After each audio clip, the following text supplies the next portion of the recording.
Baiklah, bismillahirrahmanirrahim. Assalamualaikum warahmatullahi wabarakatuh.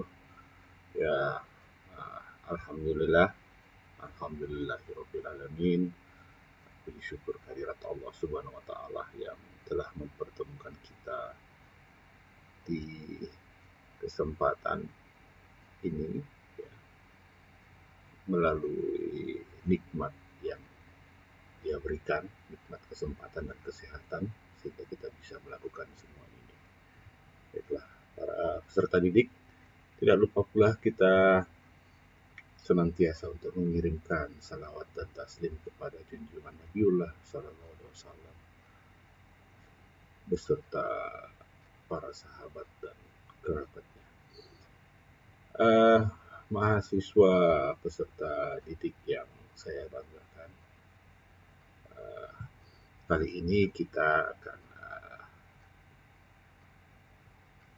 coba untuk memahami ya, dan diharapkan kita bisa segera mengaplikasikan ya materi yang akan saya sajikan, yaitu terkait Memorandum of Understanding ya. Jadi perlu dulu untuk kita pahami bahwa sebenarnya apa sih MOU itu atau Memorandum of Understanding ya. Jadi di sini adalah Memorandum of Understanding atau kita kenal dengan MOU adalah sebuah nota kesepahaman ya, sebuah nota kesepahaman ya. Jadi ada catatan-catatan yang di mana kita membuat sebuah persamaan pandangan ya dalam tataran awal ya. Jadi MOU ini ya, sering digunakan oleh pihak yang berkaitan. Jadi ada orang yang berupaya untuk menghubungkan melakukan perbuatan hukum bersama ya. Itu maksudnya. MOU ini sebenarnya prakontrak ya. Prakontrak. Tapi ia kemudian juga dilihat sebagai sebuah perjanjian ya. MOU dengan perjanjian ada samanya, ada memiliki persamaan dan juga memiliki perbedaan. Nanti kita lihat bagaimana kemudian persamaan dan perbedaannya, sehingga nanti kita bisa membuat sebuah MOU ya, yang memang kelihatannya seperti MOU tapi bukan seperti perjanjian ya. Mungkin di situ dari ciri-cirinya kita hadirkan ya, dari ciri-cirinya. Jadi MOU merupakan sebuah perbuatan hukum juga ya. Jadi ini kemudian kita menyatakan maksud kita dalam MOU itu kepada pihak lain ya, atau pihat lain menawarkan ya sesuatu yang dimilikinya kepada kita ya. Jadi MOU yang sebenarnya pada dasarnya perjanjian pendahuluan ini ya memberikan kesempatan ya, memberikan kesempatan kepada para pihak ya, para pihak untuk mengadakan sebuah studi kelayakan ya, terlebih dahulu sebelum membuat sebuah perjanjian ya, yang lebih terperinci, yang lebih mengikat kepada pihak, salah satu pihak nantinya. Jadi ia melakukan beberapa perhatian ya di berbagai aspek ya, untuk kemudian ia kembangkan menjadi sebuah perjanjian yang lebih kuat ya. Kenapa kemudian kita membuat MOU ya? Itu salah satu alasannya adalah salah satu dari konsep studi kelayakan itu mungkin kita membuat MOU karena lantaran prospek ya bisnisnya yang belum tentu benar misalnya ya, belum tentu dapat dipastikan apakah deal kerjasama itu nanti bisa ditindaklanjuti atau tidak ya. Jadi itu dilakukan studi kelayakan.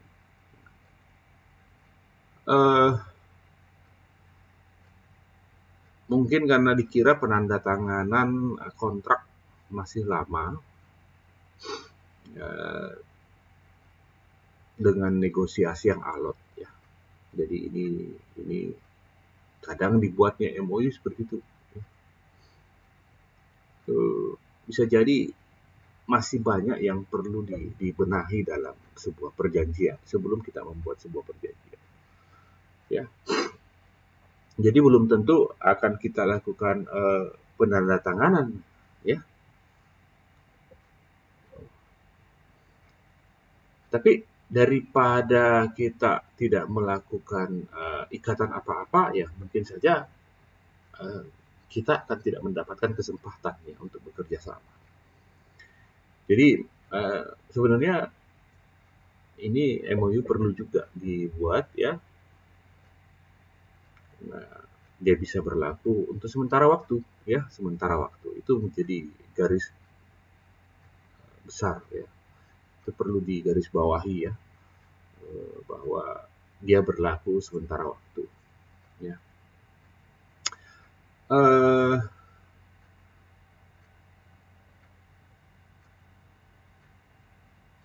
Kemudian kita masih membutuhkan waktu untuk berpikir ya. Kita masih membutuhkan waktu untuk berpikir sehingga dibuatlah sebenarnya MOU itu ya.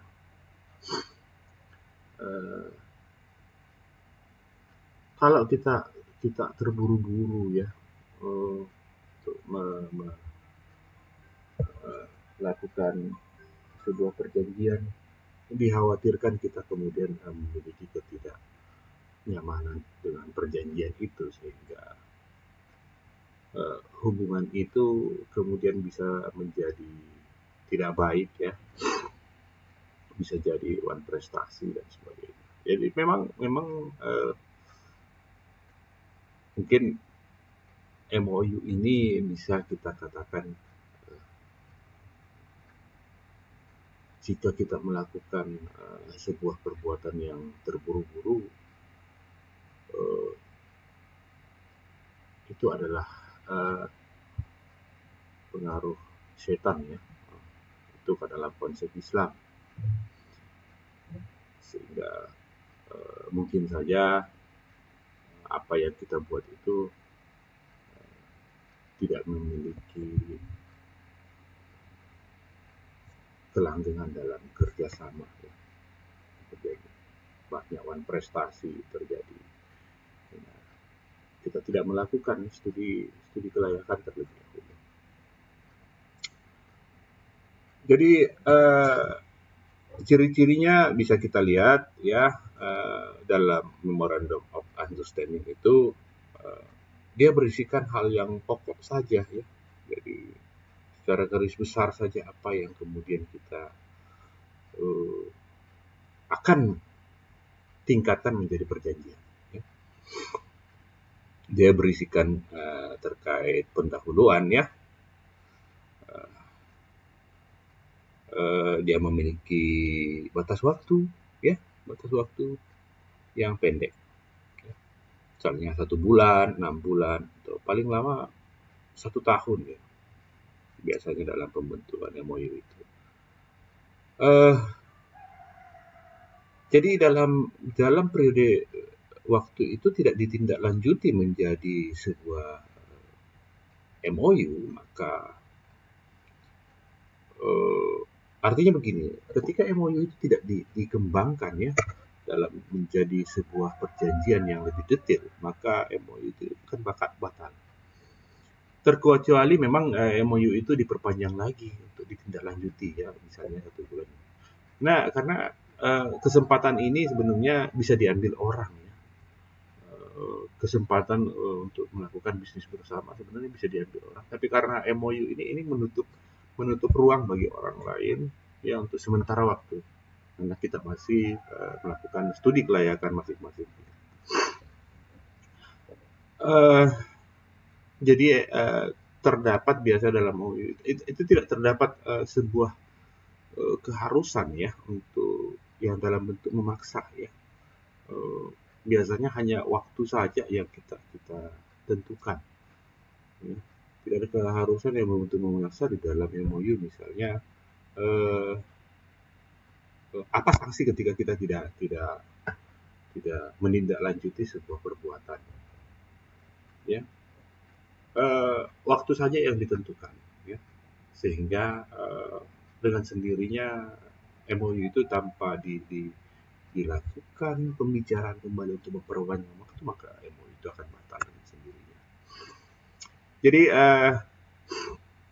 umumnya juga MOU itu dibuat secara di bawah tangan. Jadi itu salah satu ciri-ciri daripada itu ada beberapa ciri-ciri daripada MOU ya. Jadi berbeda dengan perjanjian. Juga di situ tadi kelihatan ada persamaan MOU ya dengan perjanjian, di mana kita mengikatkan diri kita kepada orang lain atau pihak lain ya. Jadi di situ juga kita merujuk pada pasal 1338 Kitab Undang-Undang Hukum Perdata ya, di mana semua perjanjian yang dibuat secara sah berlaku undang-undang bagi mereka yang membuatnya. Ya. Jadi di situ kelihatan bahwa MOU juga bagian daripada perjanjian, cuman perjanjian yang kita lihat dalam MOU itu lebih kepada waktu ya, waktu untuk meningkatkannya menjadi perjanjian yang lebih konkret.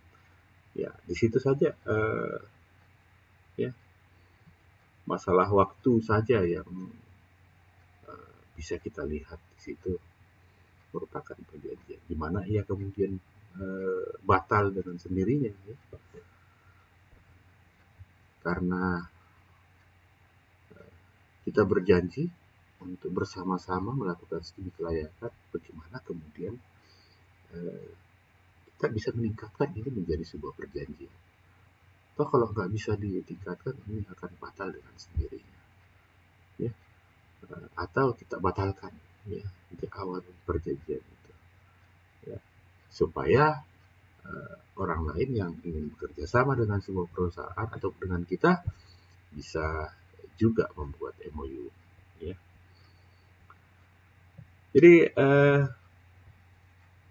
jikalau perjanjian itu kalau merujuk pada pasal 1333 Kitab Undang-Undang Hukum Perdata ya, kita melakukan kita adalah salah satu pihak di antara kedua belah pihak atau lebih ya, untuk bermaksud saling berjanji untuk melaksanakan sesuatu hal. Ya. Jadi tentu di sini kita mengikatkan diri ya. Tapi kalau perjanjian itu dengan MOU perbedaannya karena di dalam sebuah perjanjian ini waktunya saja lebih lama dibanding MOU ya. Kemudian dia tidak lagi terkait hal-hal yang pokok ya dibahas, tapi yang pokok itu sudah mulai terperinci. Dia juga memuat sanksi-sanksi ketika ada yang melanggar pasal 13 Kitab Undang-Undang Hukum Perdata 1333 13 ya. Jadi di sini ketika kita kemudian melakukan perjanjian, ya tentu kita mengikatkan diri ya dengan waktu yang lama, dan perbuatan-perbuatan kita itu sudah mulai diatur secara lebih konkret dibanding MOU itu sendiri. Nah, MOU ini sebenarnya kan lahir dari konsep common law ya. Jadi tidak dikenal di Eropa kontinental ya. Jadi sistem hukum Eropa kontinental tidak mengenal MOU, tapi dalam praktiknya kita juga melaksanakan MOU itu ya. Karena sebenarnya common law itu tidak ada ya hukum positif dalam hukum positifnya dalam membentuk sebuah perjanjian. Kalau kita kan sudah ada Kitab Undang-Undang Hukum Perdata yang mengaturnya, sehingga sejak awal kelihatan yang mana kita melakukan sebuah perikatan ya, yang mana kita tidak melakukan sebuah perikatan gitu. Jadi dalam MOU hati-hati dalam praktiknya ya, dalam mengaplikasikannya. Begitupun kita ya, jangan sampai kita tidak perhatikan isinya, kita hanya melihat namanya di atas ya. Hanya melihat namanya di atas sehingga kita mengabaikan isinya, padahal sebenarnya MOU juga itu bagian daripada perjanjian ya. Kita tidak boleh melanggarnya sebenarnya ya, karena ada yang menjadi hak ya, ada yang menjadi hak dan ada yang menjadi kewajiban bagi para pihak ya. Jadi dia juga memiliki kekuatan mengikat dan memaksa. Jika kita melanggar misalnya terkait waktu dalam MOU itu ya. Jadi orang memiliki kesempatan untuk membuat penawaran, negosiasi dan sebagainya ya, untuk membuat sebuah perjanjian yang lebih konkret. Mereka berhak ya untuk melakukan itu ketika MOU itu terjadi. Jadi sepanjang ya tidak bertentangan dengan pasal 1320, MOU itu untuk memiliki kekuatan yang mengikat ya. Nah, untuk praktiknya nanti di sistem pembelajaran daring kita